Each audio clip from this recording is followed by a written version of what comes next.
Bismillahirrahmanirrahim. Kelompok 3 akan menjelaskan tentang farmakologi anti kanker. Next.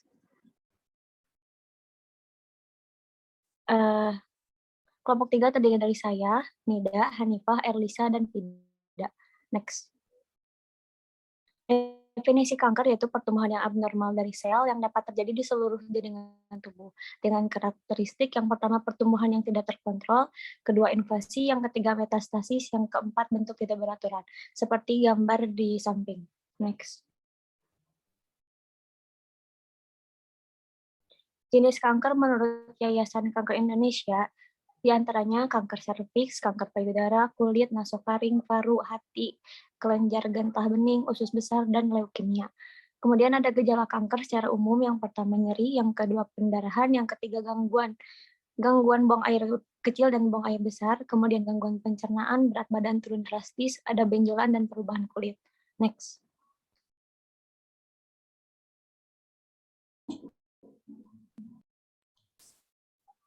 Selanjutnya yaitu patofisiologi kanker. Yang pertama itu ada penyebab kanker. Pertama berdasarkan lingkungan, yaitu bahan kimia yang biasanya terjadi berada pada asap industri yang mengandung senyawa karbon yang dapat meningkatkan kemungkinan seseorang menderita kanker. Kemudian ada pun penyinaran seperti sinar ultraviolet yang berasal dari matahari, sinar radioaktif, sinar X yang berlebih atau radiasi dapat juga menimbulkan kanker. Kemudian ada pun rokok. Selanjutnya ada pun makanan, yaitu makanan yang mengandung zat-zat yang bersifat karsinogenik. Kemudian ada secara biologis, yaitu adanya virus, kemudian hormon yang berlebih, kemudian ada pun genetik. Selanjutnya ada pun psikolog. Psikolog ini maksudnya adalah ketika adanya stres yang memungkinkan untuk sistem imun ini menurun, sehingga menurunnya sistem imunitas mempermudah masuknya sel-sel kanker menyerang tubuh karena kemampuan sel-sel tersebut untuk mengenal dan melawan musuh tidak dapat berfungsi secara baik. Next. Kemudian ada proses timbulnya kanker. Yang pertama ada fase inisiasi, yaitu adanya DNA-nya itu rusak akibat radiasi atau zat karsinogenik. Kemudian yang kedua itu ada fase promosi, yaitu di mana zat karsinogen tambahan diperlukan sebagai promotor untuk mencetus proliferasi sel sehingga sel-sel rusak menjadi ganas. Kemudian ada yang terakhir fase progresi, yaitu di mana gen-gen pertumbuhan yang diaktifasi oleh kerusakan DNA mengakibatkan mitosis yang dipercepat dan pertumbuhan liar dari sel-sel ganas, sehingga menghasilkan tumor.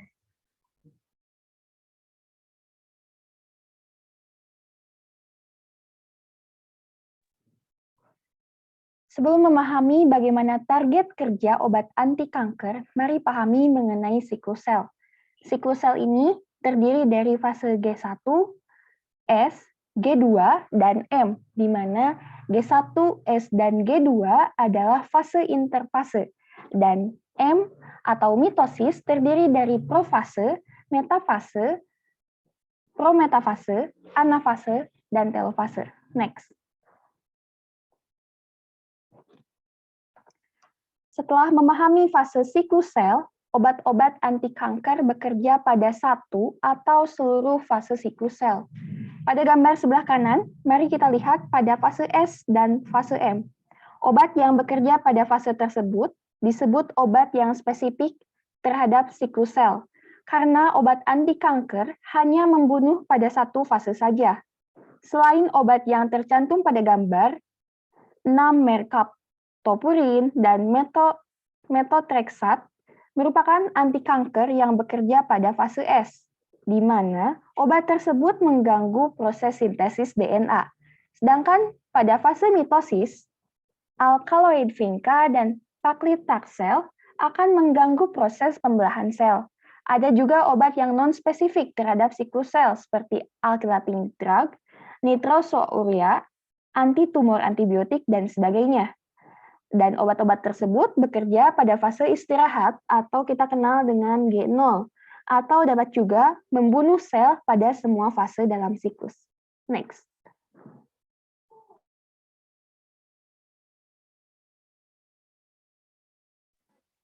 Mekanisme kerja anti kanker secara umum yaitu bersifat sitostatik atau menghentikan perkembangan sel. Next.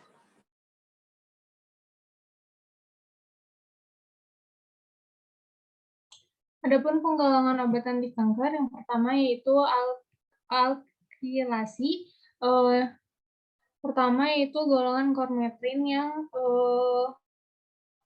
digunakan secara intravena. Efek kerjanya sangat singkat. Efek samping khasnya itu yaitu peradangan hebat dengan lepuh-lepuh pada bagian injeksi. Indikasinya yaitu untuk limfoma akut. Kemudian ada chlorambucil yang digunakan secara oral, efeknya lebih lambat, efek sampingnya itu ringan, indikasinya itu kronik limfositik leukemia. Kemudian ada melvalan yang digunakan secara oral maupun intravena. Efek kerjanya lebih panjang, yaitu sekitar kurang lebih 6 jam. Efek samping yang khas itu adalah depresi sumsum tulang. Kemudian indikasinya itu untuk kanker sumsum. Adapun siklofosfamid yang digunakan secara oral maupun intravena.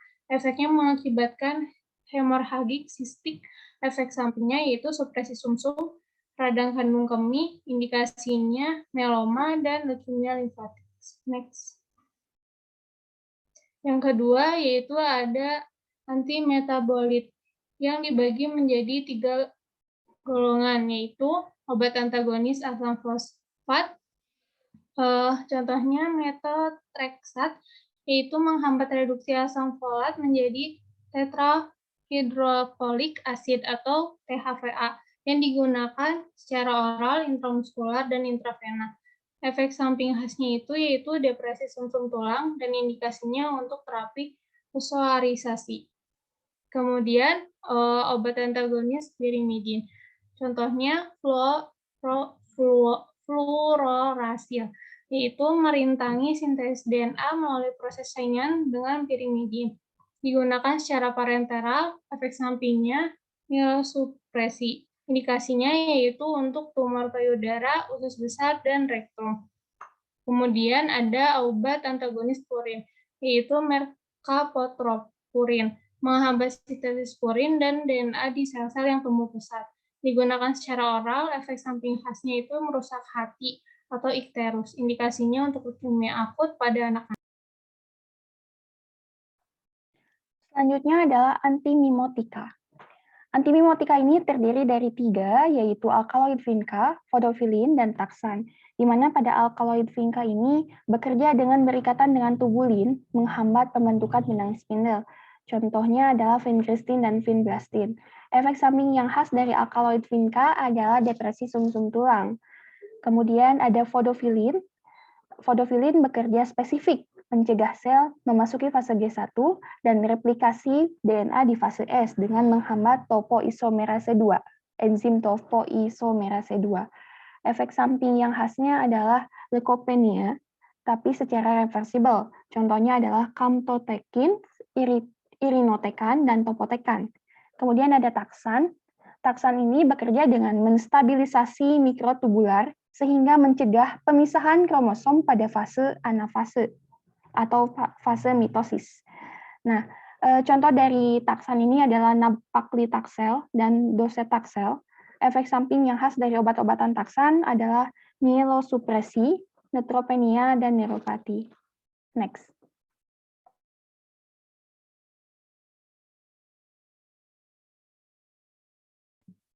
Antibiotika pada pasien kemoterapi dapat digunakan sebagai terapi yang dapat menghambat pertumbuhan bakteri yang diduga sebagai penyebab infeksi atau mencegah morbiditas dan mortalitas dari bakteri patogen.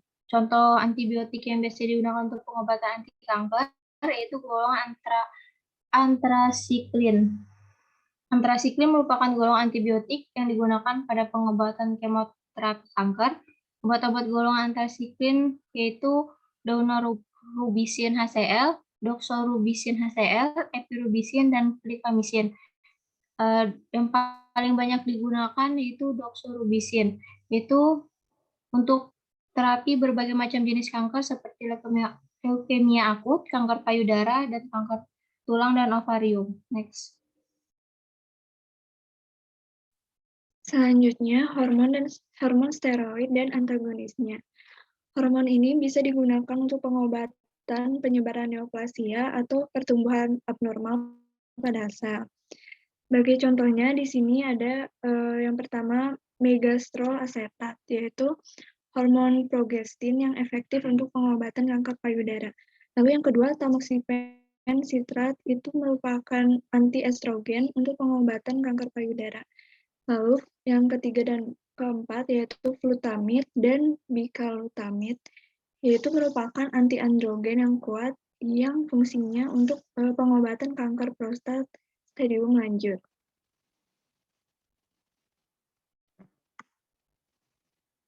Lalu yang selanjutnya ada antibodi monoklonal. Antibodi monoklonal ini mekanisme kerjanya yaitu memproduksi secara terus-menerus antibodi dalam menyingkirkan sel-sel tumor dari dalam tubuh penderita kanker. Contohnya yaitu cetuximab dan panitumumab, dengan indikasinya yaitu sebagai penanganan kanker kolorektal, bermetastasis, dan trastuzumab dengan indikasi sebagai penanganan kanker payudara.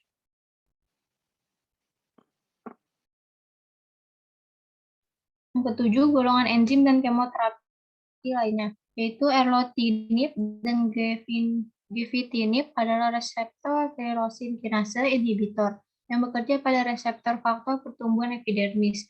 Erlotinib digunakan dalam pengobatan kanker paru-paru pankreas dan non-sel kecil, dan gefitinib untuk pengobatan kanker paru-paru pankreas dan non-sel kecil. Next.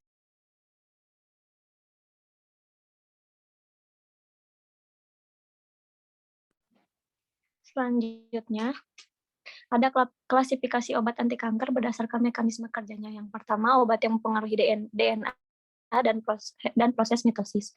Di antaranya ada alkilasi yang mengubah struktur dan fungsi DNA sehingga tidak dapat berkembang biak. Contohnya amsakrin dan busulfan. Kemudian ada antimetabolit yang menghambat enzim yang digunakan sebagai penyusun DNA. Contohnya ajasitidin. Kemudian ada inhibitor topoisomerase yang mengganggu enzim topoisomerase sehingga DNA tidak terbentuk. Contohnya etoposit dan topotekan. Kemudian ada antrasiklin yang membentuk ikatan kompleks untuk mengikat DNA. Contohnya bleomisin dan doxorubicin. Next. Kemudian ada yang menghambat abnormalitas molekular. Contohnya inhibitor tirosin kinase. Dan ada antibodi monoklonal juga yang meningkatkan efek sitotoksik sel tumor. Ada obat-obat anti lain yang diantaranya antimikrotubuler, cytoprotective agent, dan hormon. Next. Klasifikasi obat anti kanker berdasarkan siklus sel itu ada 4, yaitu obat non-spesifik pada siklus sel, kemudian obat spesifik pada siklus sel, obat spesifik pada jaringan, dan obat anti tumor. Next.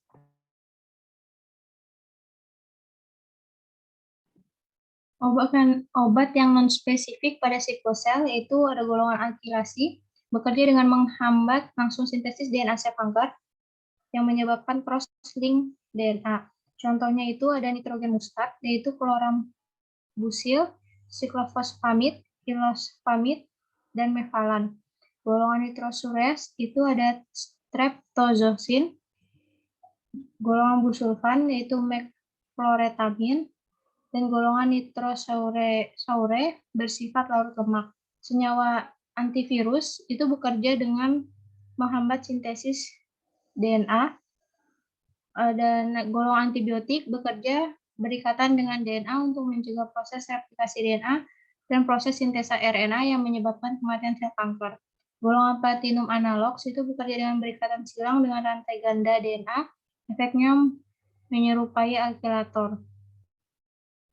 Next. Untuk obat yang spesifik pada siklus sel ada 6, 3 diantaranya adalah antimetabolit, antibiotik, dan epipodopilotoksin. Antimetabolit dibagi menjadi 3. Ada antagonis folat, contohnya methotrexat.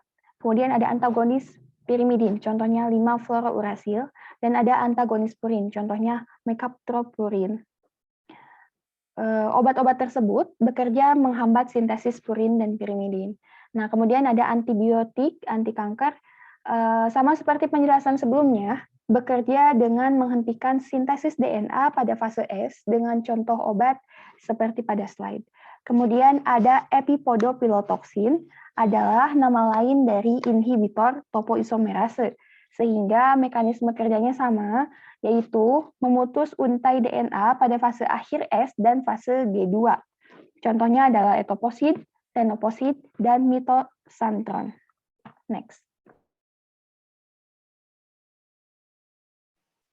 Selanjutnya, obat yang spesifik pada sickle cell ada camptothecin, yaitu dengan mekanisme pengikatan kompleks kovalen topoisomerase 1 DNA, sehingga menyebabkan kerusakan pada DNA. Contoh derivatnya yaitu irinotecan dan topoteksan. Lalu ada taksan, dengan mekanisme berhentinya sel pada fase G2M dari sickle cell. Contohnya yaitu paklitaxel dan docetaxel. Lalu selanjutnya ada vinca-alkaloid dengan mekanisme yang mengakibatkan gangguan fungsi mikrotubulus dan penghentian pembelahan sel pada stadium metafase. Contohnya ada vinblastin dan vincristin.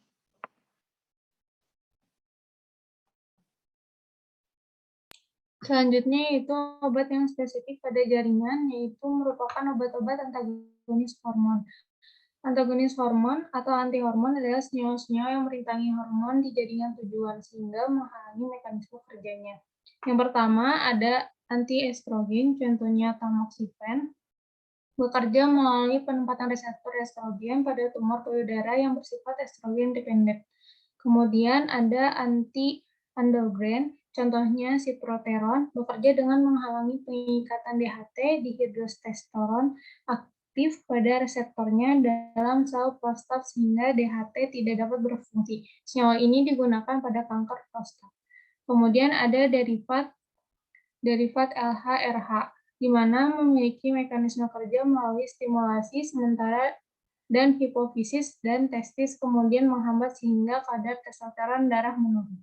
Next.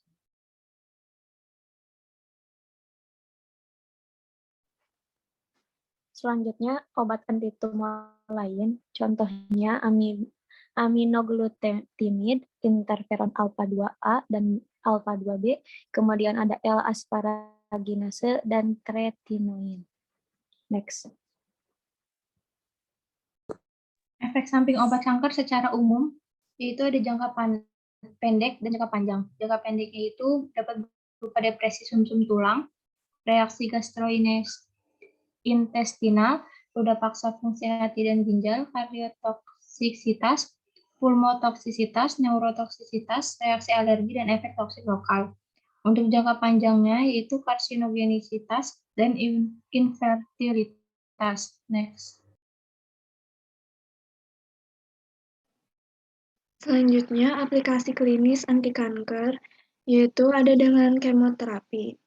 Dengan membunuh sel kanker dengan obat anti kanker sitostatika. Nah, sitostatika ini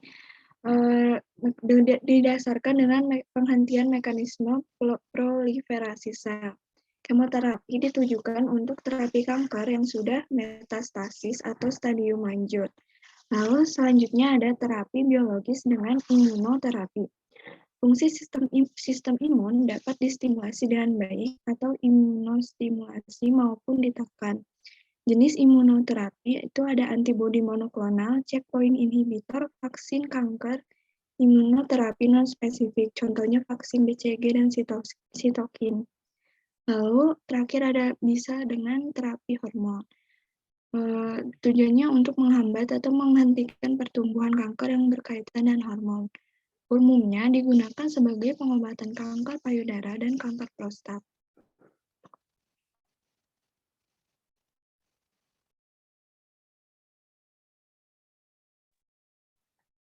Baik, terima kasih atas perhatiannya.